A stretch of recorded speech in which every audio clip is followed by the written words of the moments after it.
สบายดีคอยสุสาลีคอยเพนอาสาสมัครคอนอสตาลีคอยเฮ็ดเวียกอยู่กระเดงแล้วนินดีที่หูจักสบายดีน้องเองซื้อว่าเท่าคุณเนาะน้องจะเป็นอาสาสมัครอยู่องค์การกระแดงแล้วซึ่งปัจจุบันนี้น้องเรียนอยู่โรงเรียนมส.วิจันทร์เนาะซึ่งมื้อนี้พวกเขาจะมาขอความช่วยเหลือจากบรรดาทาน We're here today because we need your help ทานฮู้ว่าในแขกภาคเหนือของเราในฤดูหนาวแม่หนาวหลาย Did you know in the northern provinces during the cold season it actually gets really chilly อิงตามข้อมูลวิจัยนี่เห็นว่าในฤดูหนาวอยู่แขกภาคเหนือของเราอุณหภูมิมันต่ำหลายเนาะซึ่งโดยเฉพาะแม่นอยู่แขกพวกสลีแขกของพันแล้วก็แขกซึ่งกวางน้ำLast year, the temperature fell to nearly below freezing in some of the provinces, including Hongsali, Huapan, and Sengkuang. และการนั้นเป็นเหตุผลที่พวกเขาจะมาขอความช่วยเหลือจากทานเนาะซึ่งองค์การกระแดงก็เป็นองค์การหนึ่งที่บ่หวังผลกำไรเนาะ That's why we're here to ask for your help. Lao Red Cross is a non-profit organization, so we need your support to continue our programs and help the vulnerable people in Lao. ต่อไปพวกเขาจะให้ทานเบิ่งข้อความจากประธานกระแดงลาวเนาะทานลาวลี่ไพเพ็งยั่วAnd now, a message from our president, Mr. Lali Phaipengyua. บรรดาท่านที่นับถือและฮักแพง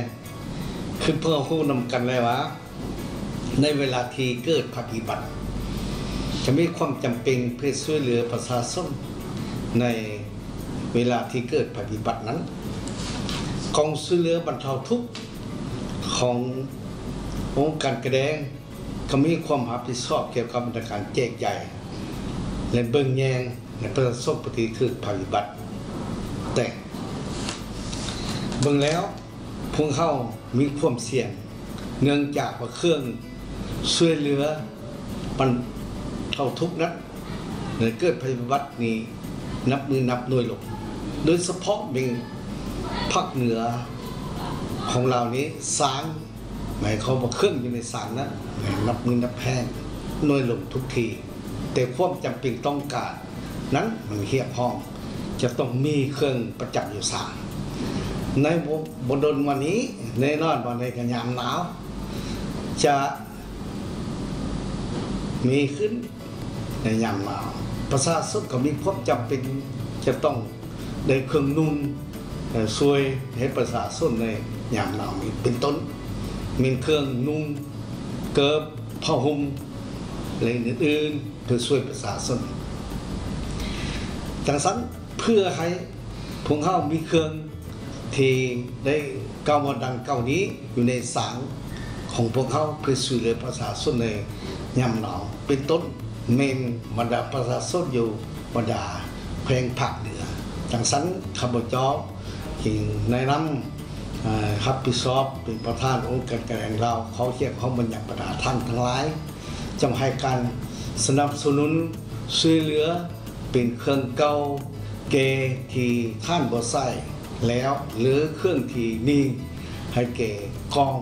ช่วยเหลือบรรดาทุกขององค์การกระแดงเราของเขานี้เพื่อเกี่ยมพร้อมในการจัด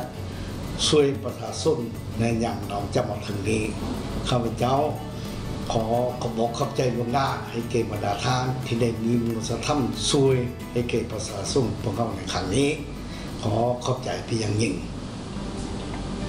พวกเขาขอส่วนบรรดาทานของกับองค์การกระแดงเพื่อจะประกอบส่วนช่วยเหลือพวกแม่พี่น้องประชาชนทั้งแขกภาคเหนือของเราให้มีชีวิตที่ดีและอยู่อย่างอบอุ่น